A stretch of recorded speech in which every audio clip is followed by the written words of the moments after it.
നമസ്തേ. ഏവർക്കും മധുരം രാമായണത്തിലേക്ക് സ്വാഗതം. ആദ്യ കാവ്യമായ രാമായണത്തിന് സഹസ്രാബ്ദങ്ങളുടെ പഴക്കമുണ്ട്. ഈ ഭൂമിയിൽ പർവ്വതങ്ങളും നദികളും എത്രത്തോളം കാലം ഉണ്ടോ അത്രത്തോളം കാലം രാമായണവും നിലനിൽക്കും എന്നാണ്.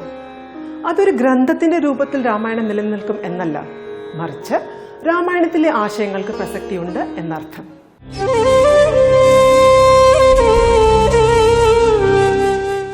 ധർമ്മത്തിന്റെ മൂർത്തിരൂപമാണ് ശ്രീരാമൻ. ഇന്നും ആദ്യമായി നമുക്ക് രാമായണ പാരായണം കേൾക്കാം. പാരായണം ചെയ്യുന്നത് ഡോക്ടർ ലക്ഷ്മിദാസ്. രാമായണത്തിലെ ചില പ്രധാന ഭാഗങ്ങൾ നമുക്കായി വിശദീകരിക്കുകയാണ് സ്വാമി ചിദാനന്ദപുരി. രാമനാമത്തെ ജപിച്ചോരു കാട്ടാളൻ മുന്നം മാമുനി പ്രവരനായി വന്നതു കണ്ടു ധാതാ. ഭൂമിയിലുള്ള ജന്തുക്കൾക്കു മോക്ഷാർത്ഥമിനി ശ്രീ മഹാരാമായണം ചമയ്ക്കെന്നരുൾ ചെയ്തു. രാമനാമത്തെ ജപിച്ചോരു കാട്ടാളൻ മുന്നം മാമുനി പ്രവരനായി വന്നതു കണ്ടു ധാതാ. ഭൂമിയിലുള്ള ജന്തുക്കൾക്കു മോക്ഷാർത്ഥമിനി ശ്രീ മഹാരാമായണം ചമയ്ക്കെന്നരുൾ ചെയ്തു.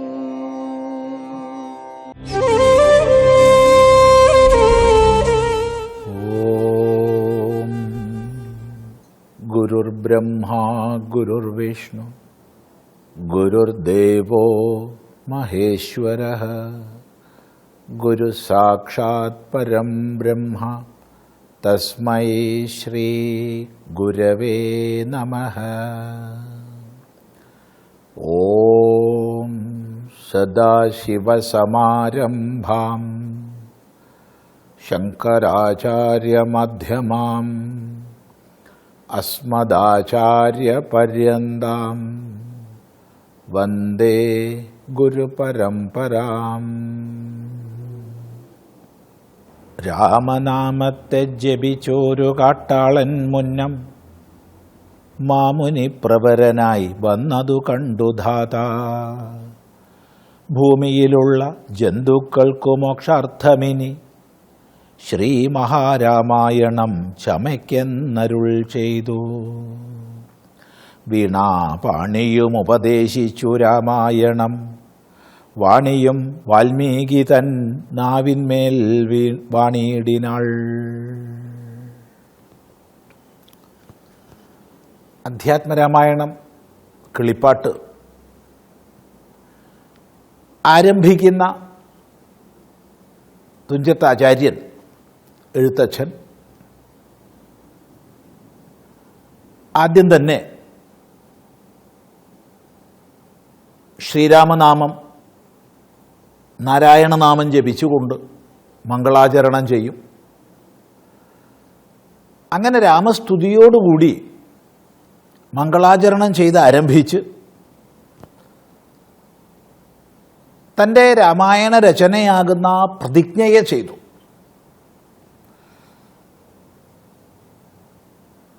ഏതൊരു ഗ്രന്ഥത്തിലും മംഗളാചരണം കഴിഞ്ഞാൽ പ്രതിജ്ഞയുണ്ടാവും.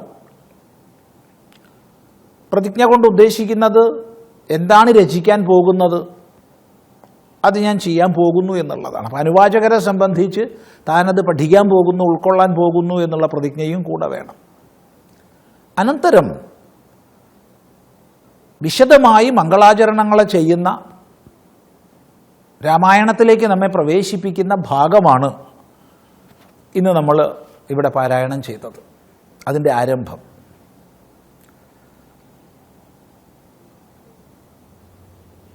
നമ്മുടെ ധർമ്മത്തിൻ്റെ ധർമ്മശാസ്ത്രങ്ങളുടെ ഏറ്റവും വലിയ സവിശേഷത, അത് കേവലം രാമായണത്തിൻ്റെ അല്ല, എല്ലാ ധർമ്മശാസ്ത്രങ്ങളുടെയും സവിശേഷത, അത് അനാദികാലമായി പൂർവാചാര്യന്മാർ പരമ്പരയായി വളർത്തിക്കൊണ്ടുവന്നതാണ്.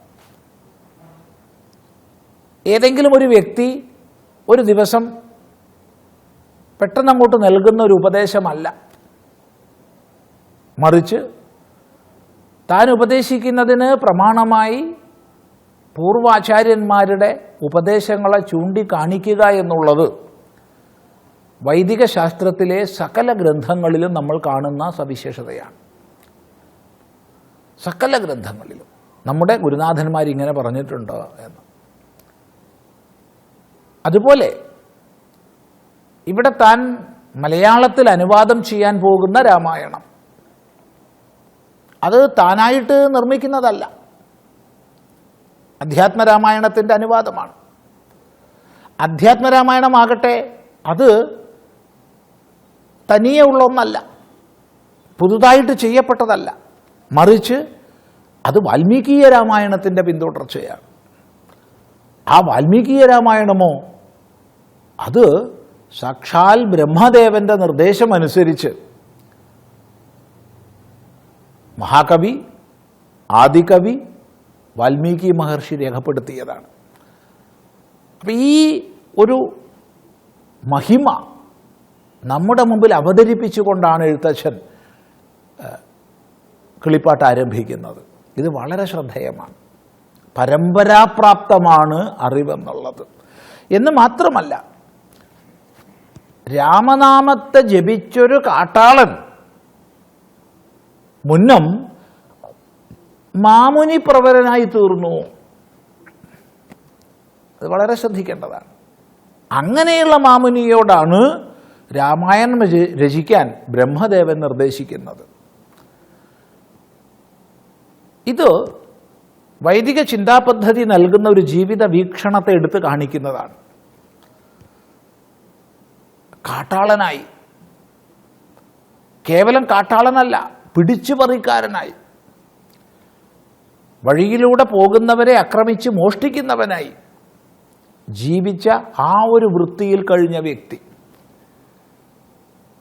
ആ വ്യക്തിയാണ് രത്നാകരനാവട്ടെ മാമുനിയായി, വാൽമീകി മഹർഷിയായി തീരുന്നത്. ഇപ്പം തപസ്സിലൂടെ, ജപത്തിലൂടെ ഏതൊരു വ്യക്തിക്കും ജീവിതത്തിൻ്റെ ഔന്നത്യത്തിലേക്ക്, അവാച്യമായ മഹിമയിലേക്ക് ഉയരാം എന്നുള്ള പ്രായോഗികമായ സന്ദേശം നമുക്കിവിടെ ലഭിക്കുകയാണ്. പതിതൻ എല്ലാ കാലവും പതിതനല്ല. ഇപ്പോൾ ഉപാസനയിലൂടെ, ജീവിത ക്രമീകരണത്തിലൂടെ ഏതൊരു മനുഷ്യനും ഉയരാനുള്ള സാധ്യതയുണ്ട്. എത്ര വരെ ഉയരാം? മഹർഷി പദം വരെ ഉയരാം. അപ്പോൾ പിന്നെ അതിന് താഴെയുള്ളത് പറയേണ്ടതുണ്ടോ? ഇത് വളരെ പ്രായോഗികമായൊരു ജീവിത ദർശനമാണ്. അയ്യോ, എൻ്റെ ജീവിതം നശിച്ചേ, ഞാൻ തൊലഞ്ഞു പോയേ, എന്നെ ഒന്നിനും കൊള്ളില്ലേ എന്ന് വിപരീതമായ ചിന്തയിലാണ്ട് ജീവിതത്തെ നശിപ്പിക്കാതെ പ്രായോഗികമായി അതിനെ ഉയർത്താനുള്ള പദ്ധതികളിലൂടെ നമ്മൾ സഞ്ചരിക്കണം. ഏത് മാർഗത്തിലായാലും. ഇവിടെയാകട്ടെ സപ്തർഷിമാരുടെ ഉപദേശത്തെ കേട്ട് അചഞ്ചലമായ ശ്രദ്ധയോടുകൂടി അവർ നിർദ്ദേശിച്ച ജപം ചെയ്ത്, എന്താണ് അവർ നിർദ്ദേശിച്ചത്? വ്യത്യയേന ഉപതിദേശ എന്ന് രാമായണത്തിൽ പറയുന്നുണ്ട്. രാമനാമത്തെ തിരിച്ചുപദേശിച്ചു എന്ന്, മരാ മരാ മരാ എന്ന് ഉപദേശിച്ചു എന്ന്. അങ്ങനെ മരാമ രാമ രാമ രാമ എന്ന ജപം തൻ്റെ ചുറ്റും വൽമീകം മൂടിയിട്ടും അചഞ്ചലമായി ചെയ്തുകൊണ്ടിരുന്ന ആ കാട്ടാളൻ മഹർഷിയായി തീർന്നു. ആ മഹർഷിയോടാണ് ബ്രഹ്മദേവൻ നിർദ്ദേശിക്കുന്നത്, ജന്തുക്കൾക്കെല്ലാം മോക്ഷാർത്ഥമായി, ജന്തു എന്ന് പറഞ്ഞാൽ ജനനശീല, ജനിക്കുന്നവനാണ് ജന്തു. ഇപ്പം ജന്മം ആർക്കുണ്ടോ അവരെല്ലാം ജന്തുക്കളാണ്. ഇപ്പം ജന്മയുക്തന്മാരായിട്ടുള്ളവർക്കെല്ലാം പരമമായ പുരുഷാർത്ഥപ്രാപ്തിക്ക്, മോക്ഷപ്രാപ്തിക്ക് ഉതകും വിധം രാമായണം ശമിക്കണം എന്ന് ബ്രഹ്മാവ് നിർദ്ദേശിച്ചു. അങ്ങനെ നിർദ്ദേശത്തിൻ്റെ അടിസ്ഥാനത്തിൽ വാൽമീകി മഹർഷി രാമായണം രചിച്ചു. വീണാപാണിയും ഉപദേശിച്ചു, നാരദ മഹർഷിയും ഉപദേശിച്ചു. ഇവിടെ മൂലരാമായണത്തെ ഓർമ്മിപ്പിക്കുകയാണ് വാസ്തവത്തിൽ തുഞ്ചത്താചാര്യൻ ചെയ്യുന്നത്. മൂലരാമായണം എന്ന് പറയുമ്പോൾ വാൽമീകീയ രാമായണത്തിൻ്റെ ആരംഭമാണ്. അത് നാരദ മഹർഷി വാൽമീകിക്ക് രാമചരിതത്തെ ഉപദേശിക്കുന്ന ഭാഗമാണ്. ആ രാമചരിതത്താൽ ആവിഷ്ടമായ മനസ്സോടുകൂടി വാൽമീകി കഴിഞ്ഞു. ആ സമയത്താണ് ബ്രഹ്മദേവൻ രാമായണം രചിക്കാൻ നിർദ്ദേശിക്കുന്നത്. ആ നിർദ്ദേശം മാനിച്ചുകൊണ്ടാണ് വാൽമീകി മഹർഷി 7 കാണ്ഡങ്ങളിൽ 600-ലേറെ സർഗങ്ങളിൽ 24,000 ഗ്രന്ഥങ്ങളിൽ വാൽമീകീയ രാമായണം രചിച്ചത്. അതിൻ്റെ ഒരു ഏകദേശ അനുവാദ രൂപമാണ് അധ്യാത്മരാമായണം.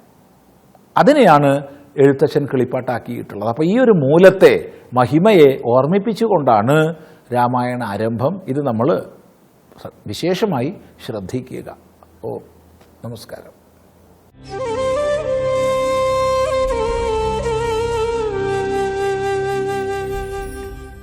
ഇന്ന് ദർശനത്തിൽ കൊല്ലം ജില്ലയിലെ വെള്ളിനെല്ലൂർ ശ്രീരാമക്ഷേത്രത്തിന്റെ കാഴ്ചകളാണ് നാം ആസ്വദിക്കാൻ പോകുന്നത്.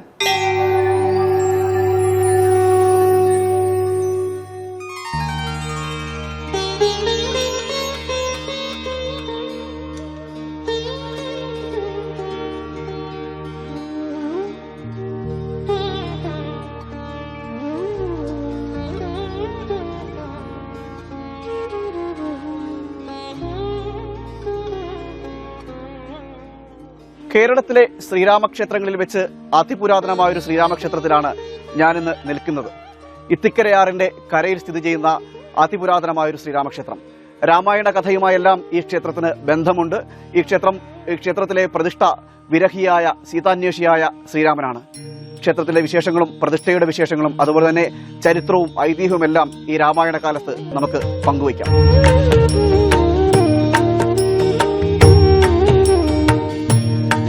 കൊട്ടാരക്കര താലൂക്കിൽ കൊല്ലം തിരുവനന്തപുരം അതിർത്തി പ്രദേശത്തോട് ചേർന്ന് 3 വശവും നദിയാൽ ചുറ്റപ്പെട്ട ഒരു ക്ഷേത്രം. ക്ഷേത്രത്തിനു ചുറ്റിലും പ്രകൃതിയുടെ വരദാനം പോലെ കൽപ്പവൃക്ഷങ്ങളടക്കമുള്ള വൃക്ഷലതാദികളും തരുശാഖികളും തണലേകി നിൽക്കുന്നു. അതാണ് വെള്ളിനെല്ലൂർ ശ്രീരാമക്ഷേത്രം. ക്ഷേത്രത്തിന് മുൻവശം വിശാലമായ ക്ഷേത്രക്കുളം പോലെ ഇത്തിക്കരയാർ ഒഴുകുന്നു. ഇത്തിക്കരയാറിന്റെ ഏറ്റവും വീതി കൂടിയ ഭാഗവും വീതി കുറഞ്ഞ ഭാഗവും ഇവിടെ തന്നെയാണ്. ആദ്യ കാഴ്ചയിൽ തന്നെ ഹൃദയത്തെ രമിപ്പിക്കുന്ന ഇവിടം കേരളത്തിലെ അത്യപൂർവം രാമക്ഷേത്രങ്ങളിലൊന്നാണ്. മറ്റു ക്ഷേത്രങ്ങളെ അപേക്ഷിച്ച് സീതാവിഹീനനായ വിരഹിയായ ശ്രീരാമനെയാണ് ഇവിടെ ഭക്തർക്ക് ദർശിക്കാനാവുക. ഈ ക്ഷേത്രത്തിന് ശ്രീരാമകാലത്തെ ത്രേതായുഗത്തോളം പഴക്കമുണ്ടെന്നാണ് പഴമക്കാർ വിശ്വസിക്കുന്നത്. സീതയെ അന്വേഷിച്ച് പുറപ്പെട്ട രാമൻ സുഗ്രീവനുമായി സഖ്യത്തിലേർപ്പെടുന്നത് ഇവിടെ വെച്ചാണ് എന്നാണ് വിശ്വാസം. ഈ പ്രദേശത്തോട് ചേർന്ന് ബാലിയം കുന്നും സുഗ്രീവൻ കുന്നുമുണ്ട്. സുഗ്രീവൻ കുന്ന് ഇന്ന് ലോപിച്ച് ഉഗ്രൻ കുന്നായി മാറുകയും ചെയ്തു. രാമായണത്തിലെ നിരവധി ഐതിഹ്യങ്ങൾക്ക് ചരിത്ര സാക്ഷ്യം വഹിക്കുന്ന ഒരു മഹാക്ഷേത്രമാണ് വെള്ളിനെല്ലൂർ ശ്രീരാമസ്വാമി ക്ഷേത്രം. തിരുവിതാംകൂർ ദേവസ്വം ബോർഡിൻ്റെ കീഴിലുള്ള തെക്കൻ കേരളത്തിലെ ഏക മേജർ ശ്രീരാമസ്വാമി ക്ഷേത്രവും ഇതുതന്നെയാണ്. ഇപ്പം മതമൈത്രിയുടെ ഒരു ഉത്തമ ഉദാഹരണം, നമ്മൾ കേരളത്തിൽ മറ്റെങ്ങും കണ്ടിട്ടില്ലാത്ത ആചാരങ്ങൾ, ഒരുപാട് അനുഷ്ഠാനങ്ങൾ നിരവധിയുള്ളൊരു ക്ഷേത്രമാണിത്. അധികം ശ്രദ്ധിക്കപ്പെടാതെ പോയ ഒരു ക്ഷേത്രവും കൂടിയാണ്. എന്നാൽ ഇവിടുത്തെ പ്രത്യേകതകൾ അറിഞ്ഞാൽ നിരവധി ഭക്തജനങ്ങൾക്ക് ഈ ക്ഷേത്രത്തിൽ ഓടിയെത്തും എന്നുള്ളത് ഉറപ്പാണ്.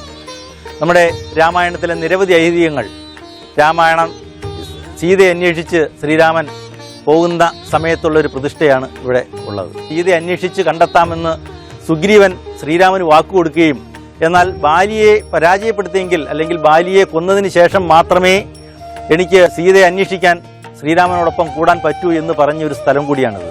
അതിൻ്റെ പ്രതീകങ്ങളായ ബാലി താമസിക്കുന്ന ബാലിയംകുന്ന്, ഈ ക്ഷേത്രം നിൽക്കുന്ന സുഗ്രീവൻ കുന്ന്, ലോപിച്ച് ഉഗ്രം കുന്ന് എന്നറിയപ്പെടുന്നു. ആ ക്ഷേത്രം, ആ സ്ഥലമാണിത്. അവസാനം ബാലിയും സുഗ്രീവനുമായി യുദ്ധത്തിൽ ഏർപ്പെടുകയും ആ യുദ്ധത്തിൽ ഏർപ്പെട്ട സ്ഥലം വെള്ളിനെല്ലൂരിനോടൊപ്പം പോരേടെന്നും കൂടെ അറിയപ്പെടുന്ന സ്ഥലവും കൂടെയാണ്.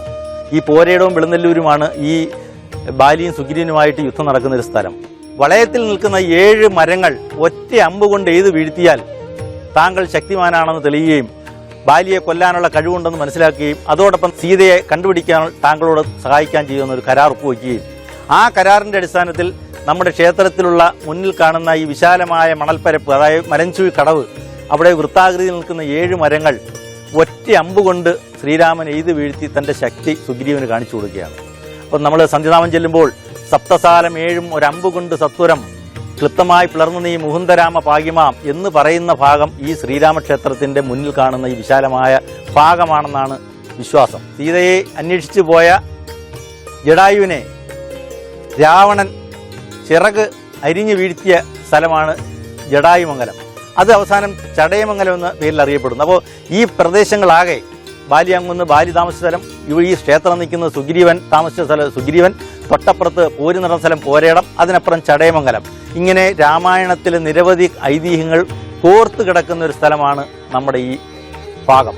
അപ്പം അത്രയും രാമായണത്തിൻ്റെ ഐതിഹ്യങ്ങൾ നിൽക്കുന്ന ഈ ശ്രീരാമക്ഷേത്രം കേരളത്തിൽ അപൂർവമായി മാത്രമേ ഉള്ളൂ.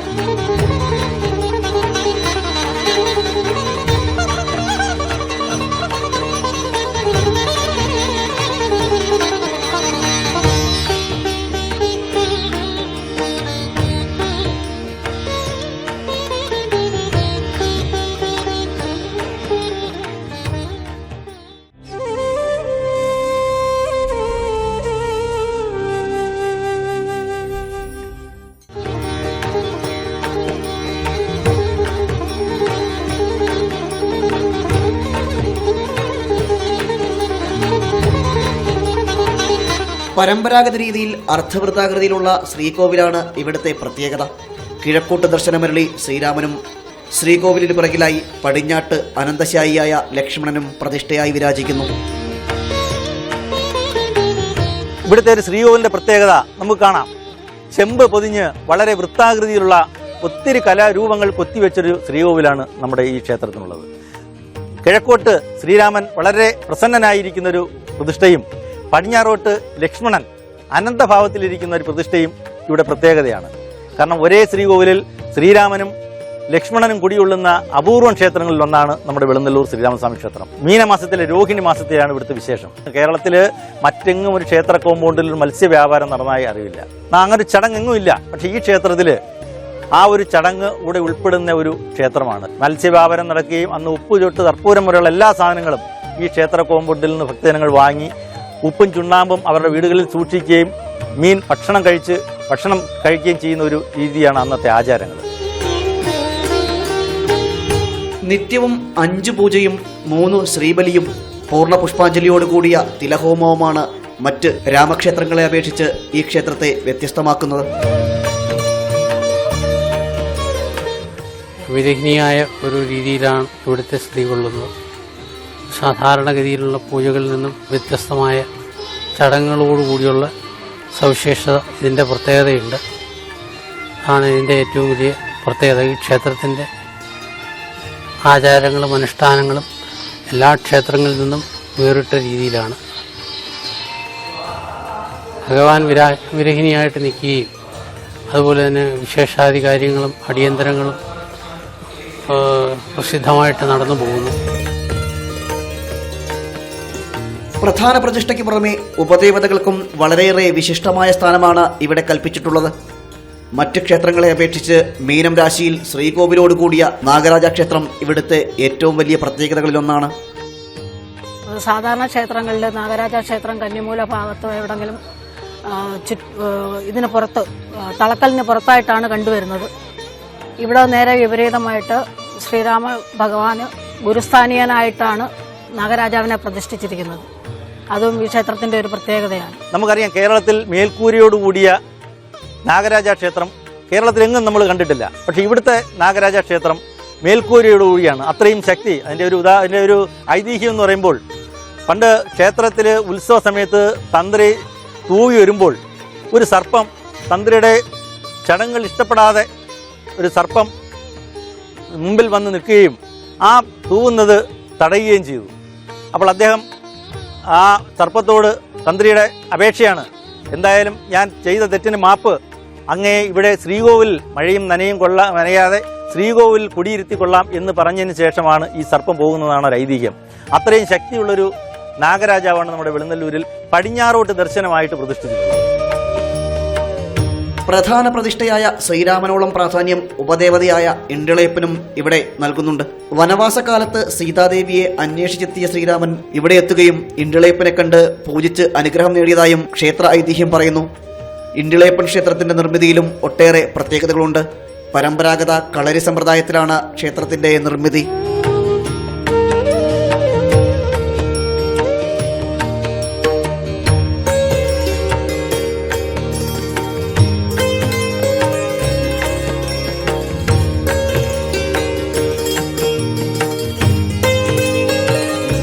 ഇവിടെ ശക്തി ചൈതന്യമായി ഉൾക്കൊള്ളുന്ന ഒരു ഭഗവാനുണ്ട്, ഇണ്ടളപ്പസ്വാമി.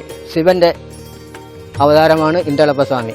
അതേപോലെ തന്നെ മാടൻ സ്വാമി, നാഗരാജാവ്, ഭഗവാന്റെ ഏറ്റവും സുഹൃത്തായ ഹനുമാൻ, അങ്ങനെ പറയപ്പെട്ട ഉപദേവന്മാർ, അമ്മ ദേവി, അങ്ങനെ ഉപദേവന്മാരോടുകൂടി പള്ളി കൊള്ളുന്നതായ ഒരു ക്ഷേത്രമാണ് ശ്രീരാമചന്ദ്ര ക്ഷേത്രം വെളുന്നല്ലൂർ. തിരുവിതാംകൂർ ദേവസ്വം ബോർഡിന്റെ അധീനതയിലുള്ള മേജർ ക്ഷേത്രങ്ങളിലൊന്നാണ് വെള്ളിനെല്ലൂർ ശ്രീരാമക്ഷേത്രം. വിശേഷ ദിവസങ്ങളിലെല്ലാം ഭക്തജനങ്ങൾ ധാരാളമായി എത്തുന്ന ഇവിടെ രാമായണ മാസകാലത്ത് ഭക്തരുടെ നിലയ്ക്കാത്ത പ്രവാഹമാണ്.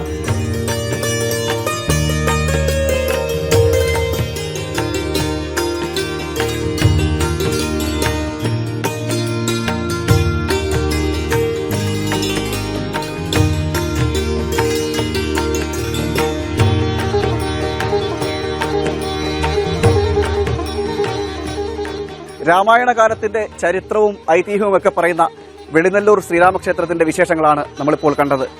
ഒരിക്കലെത്തുന്ന ഭക്തന് മറ്റൊരു ദിവസം കൂടി അല്ലെങ്കിൽ പിന്നൊരിക്കൽ കൂടി ഇവിടേക്ക് എത്താൻ തോന്നും. അത്രയ്ക്കൊരു വൈകാരികമായ അന്തരീക്ഷമാണ് ഈ ക്ഷേത്രം പകർന്നു നൽകുന്നത്. പ്രകൃതിയാൽ ഇണങ്ങിയ, നദിയാൽ ചുറ്റപ്പെട്ട ഒരു അത്യപൂർവമായ ക്ഷേത്രം, അതാണ് വെളിനെല്ലൂർ ശ്രീരാമക്ഷേത്രം. ക്യാമറമാൻ ഹരികൃഷ്ണൻ ഹരിപ്പാടിനൊപ്പം പ്രശാന്ത് ശങ്കരമംഗലത്ത്, ജനം, കൊല്ലം. ത്രേതായുഗത്തിൽ നടന്ന ശ്രീരാമചരിതം ഒരു ചരിത്രമാണെന്ന് നമ്മൾ പറയാറുണ്ട്. ത്രേതായുഗത്തിലെ കഥ ശ്രീരാമന്റെയും ശ്രീരാമന്റെ കൂടെ ഉണ്ടായിരുന്നവരുടെയും കഥയാണ്. ഭാരതത്തിന്റെ കഥ എന്ന് പറഞ്ഞാൽ ശ്രീരാമകൃഷ്ണ പരമഹംസരുടെയും വിവേകാനന്ദ സ്വാമിയുടെയും ശങ്കരാചാര്യരുടെയും ചരിതമാണ്. ഇതുപോലെ ധാരാളം മാതൃകകളെ രാമായണം നമുക്ക് സമ്മാനിക്കുന്നു. രാമായണം ശരിയായ രീതിയിൽ മനസ്സിലാക്കിയാൽ നമ്മുടെ കുടുംബത്തിൽ സമാധാനവും ഐശ്വര്യവും നിലനിൽക്കും. മറ്റൊരു പുതിയ ആഖ്യാനവുമായി നമുക്ക് വീണ്ടും കാണാം. നമസ്തേ.